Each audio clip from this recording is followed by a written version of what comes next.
Hello, I'm Kyle Rammel, and this is the presentation of my community plan. Community is the amalgamation of people, resources, commercial space, industrial space, residential space, and entertainment that define an area. This can range from a small town to a specific ethnic group. Community can range from geographic consideration to people interested in common goals. Public health aims to tackle the problems in the community and offer long-term solutions to benefit everybody involved. During these past 8 weeks, I've worked with many people to bridge care gaps I saw in my hospital at the Milwaukee VA Medical Center while examining my community and how it affects my beliefs. This presentation will examine that community, discuss the interventions selected, and assess the intervention's merit. Researching the health departments in Milwaukee and Ozaki County led me to interesting information. First, at Washington and Ozaki County have combined public health departments.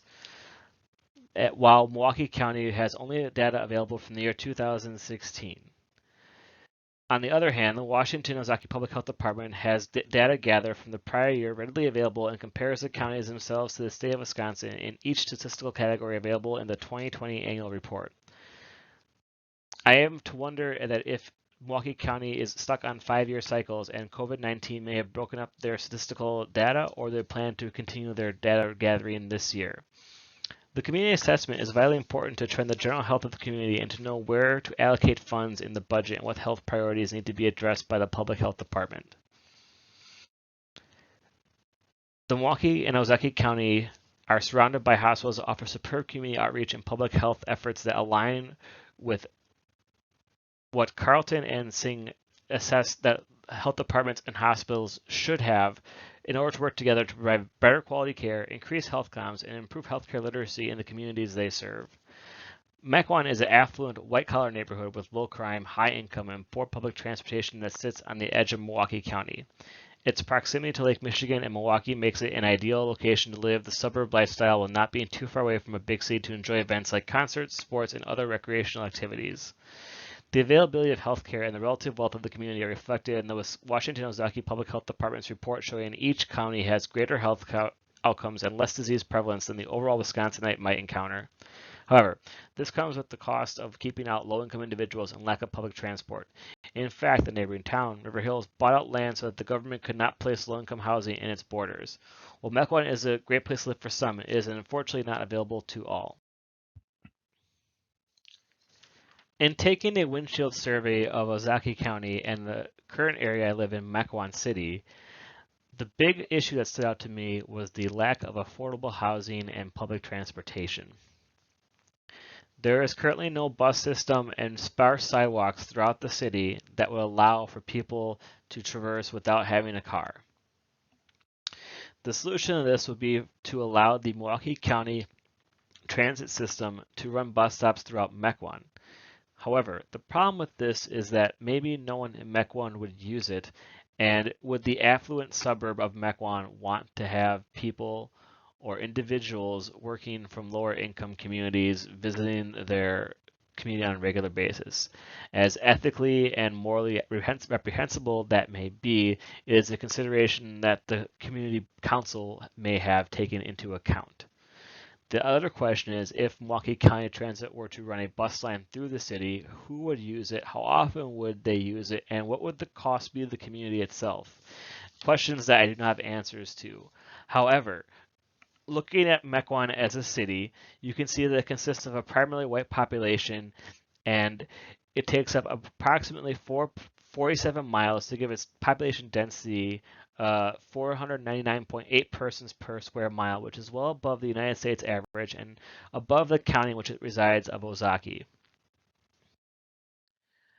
Mequon boasts a high bachelor's degree rate, more than double the United States, which may correlate to the increased housing value and the increased median household income. There does not appear to be any discernible link regarding people living in each house across the city, county, or country. The people of Mequon make roughly double the average of the American each year. The United States Census Bureau also estimates that Mequon has about a 5% homeless rate, half of the national rate of 10%. According to Parswati, Mequon has one of the lowest crime rates and lowest tax rates in southeastern Wisconsin. The Ozaki County Public Health Department found that roughly 93% of residents have a primary care provider and seek medical attention when they feel ill. Furthermore, 88% of the residents claim they have received a routine exam within the past 2 years. The Ozaki County Public Health Department found, however, that 63% of residents are overweight based on a BMI of over 25.0. The Ozaki County Public Health Department noted several health concerns along with obesity: high blood pressure, high cholesterol, mental health, heart disease, asthma, and diabetes. However, there were no solutions offered by the Ozaki County Public Health Department. The Wisconsin Department of Health Services lists 248 hospital beds in the county from up to 3 hospitals. They determined that there are roughly 4.5% of people in Mequon living with disability under the age of 65.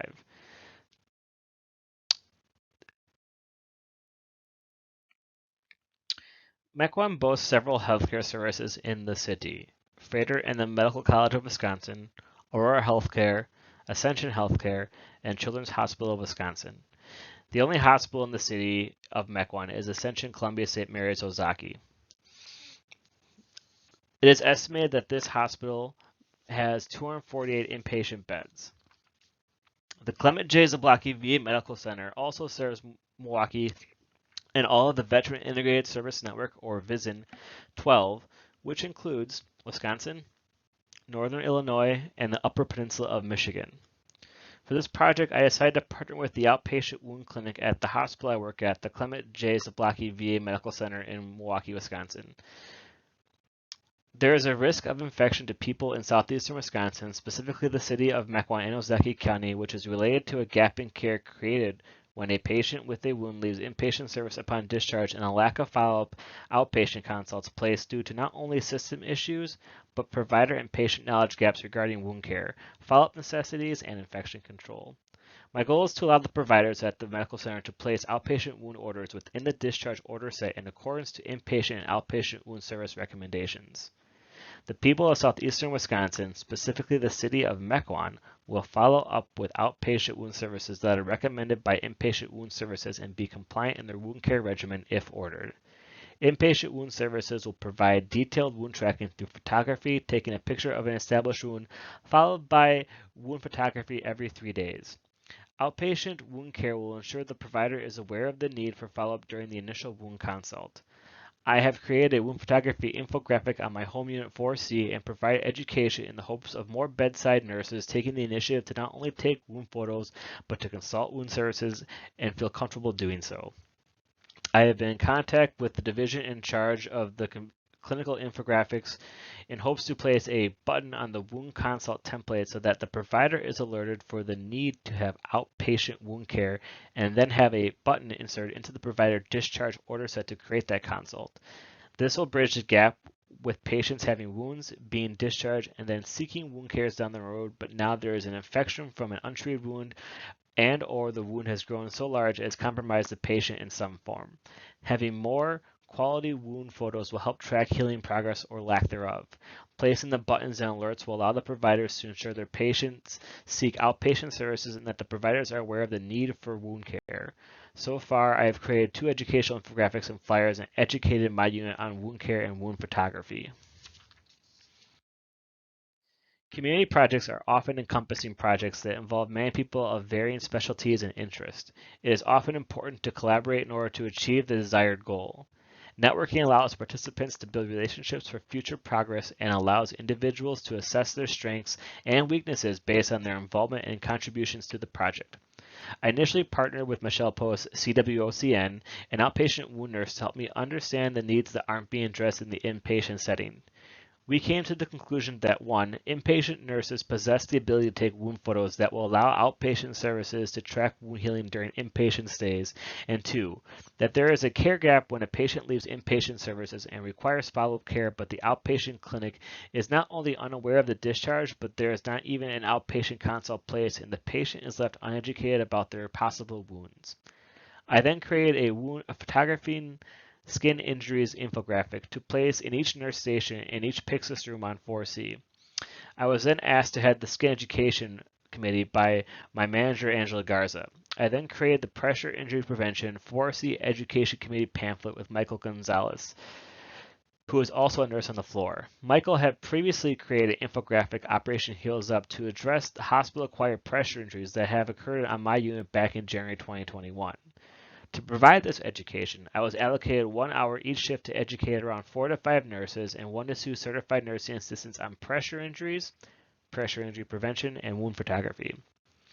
To address the gaps in care, I reached out to Aldiko Domenicano, who is the manager of the outpatient wound clinic and head of wound services at the Milwaukee VA Medical Center. She helped me create a decision tree for providers to use when deciding if a patient required follow-up wound care. We then reached out to Mark Flintrop, the program manager for clinical informatics at the Milwaukee VA. He was able to assess my need and come up with a plan to add a menu to the discharge order set that would ask if an outpatient wound consult is necessary. If the provider clicked yes, this would place a consult and alert the wound care services, and if no, would bypass the menu, allowing the provider to continue with the discharge. Per Mr. Flintrop's suggestion, we also reached out to Dr. Sarah Nikoloff, who is the co-chair on the Coordination of Care Council at the VA Medical Center. Dr. Nikoloff appreciated my suggestion and thought that it would be more appropriate to bring these issues before the Medical Executive Council to discuss adding this option to the provider discharge menu. She expects no resistance, but it does need to be discussed before this council. Currently, it is scheduled for September 2nd, 2021. My aim is to increase patient outcomes by ensuring that wound cares are continued after discharge, effectively decreasing patient bounce back and infections from untreated wounds. The only part of my plan that is currently being implemented is the educational pamphlet and the wound photography infographic. I was the sole educator to my unit about wounds and wound photography. These hour-long sessions in the 4C conference room were remediation for many nurses and nursing assistants about pressure injuries, pressure injury stages, the need for wound photography, the need to prevent pressure injuries, and what interventions we as nurses and certified nursing assistants can do without orders. Considering that Operation Heals Up was educated roughly 5 months prior, most were not enthused about this education. However, as skin champion, I have noticed a lack of heels being offloaded and a concerning trend of blanchable erythema on heels during weekly skin rounds. This education was completed this prior week of August 15, 2021. It remains unclear at this time if nurses feel more comfortable or confident with wound photography. However, it is important that staff taking photos are taught the proper way to photograph the wound that includes things like lighting, size, distance, and patient identifiers. To assess if this is successful, I will partner with outpatient wound services to compose a list of patients they are seeing on my unit, inpatient. If a photo is required, was the photo taken? Was it properly documented? Was there any follow-up wound photography if the patient had a prolonged stay to make sure we are trending healing or lack thereof? And was the photograph done correctly? Again, lighting, framing, size, patient identifiers. This will be done on a weekly basis during skin rounds in an effort to capture the most patients. If these goals are not met, it will require more education and then taking my time to help nurses ensure their wound photos are done properly until they feel comfortable doing it themselves. I will also ask the outpatient wound services for their input on the quality of photography and reshoot wounds if necessary to better understand what is required from these services. In conclusion, this community plan examined the city of Mequon, the county of Ozaukee, and the state of Wisconsin in an effort to analyze the community, determine its needs, and develop a plan to address those needs. I found that a gap in wound care services existed at the Zablocki VA Medical Center and have started a process to alleviate that gap. I created a pressure injury prevention pamphlet with an emphasis on wound photography. Using that pamphlet, I educate staff on 4C about wounds, wound prevention, and wound photography. The results will hopefully see increased wound photos, decreased patient stay with wounds, and increased wound assessments with proper interventions. I am currently waiting to present the proposed provider discharge menu change to the Medical Executive Council. These interventions will surely decrease patient stays, decrease patient bound back, increase patient satisfaction, and increase patient outcomes. Hopefully this change will see great success not only within Mequon, Wisconsin, but all of VISN 12. Thank you.